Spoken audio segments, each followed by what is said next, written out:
दाओसमध्ये महाराष्ट्राचाच बोलबाला. महाराष्ट्र भविष्यात डेटा सेंटरची राजधानी होणार. मुख्यमंत्री देवेंद्र फडणवीस यांनी व्यक्त केला विश्वास. जागतिक आर्थिक परिषदेत राज्यानं केले ऐतिहासिक 15,75,000 कोटींचे 61 करार. या गुंतवणुकीतून राज्याचा समतोल विकास होईल. मुख्यमंत्र्यांचं प्रतिपादन. महाराष्ट्रानं विकासाची गती पकडली असून 2031-32 पर्यंत $1 ट्रिलियन ची अर्थव्यवस्था बनू शकतो. मुख्यमंत्री देवेंद्र फडणवीस यांनी व्यक्त केला विश्वास. दाओसमध्ये पक्षीय राजकारणाच्या पलीकडे जात भारताच्या शिष्टमंडळानं भारत प्रथम या दृष्टिकोनातून मांडली भारताची विकासगाथा. पंतप्रधानांच्या आर्थिक आणि परराष्ट्र धोरणामुळे जगात भारताबद्दलची विश्वासार्हता वाढली. केंद्रीय मंत्री अश्विनी वैष्णव यांचं प्रतिपादन.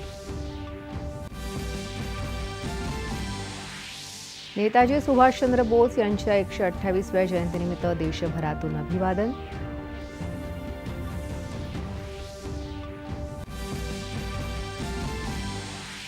शिवसेना प्रमुख बाळासाहेब ठाकरे यांच्या जयंतीनिमित्त विविध कार्यक्रमांचं आयोजन. एसटी बसस्थानकांवर बाळासाहेब ठाकरे स्वच्छ सुंदर बसस्थानक अभियानाला प्रारंभ. बाळासाहेब ठाकरे यांची शिकवण अवहेरणाऱ्यांची अवस्था नघर का न घाट का. शिवसेनेचे मुख्य नेते एकनाथ शिंदे यांनी मुंबईतल्या सभेत उद्धव ठाकरे यांच्यावर टीका.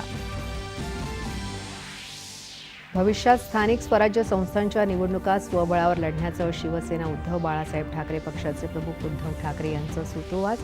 भाजप आणि शिवसेनेवरही केली टीका.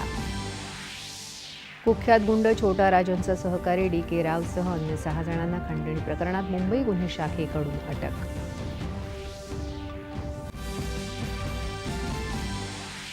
ऑस्ट्रेलियन खुल्या टेनिस स्पर्धेत महिला एकेरीत बेलारूसच्या अरिना सबालेंका आणि मॅडिसन कीजनं अंतिम फेरीत धडक.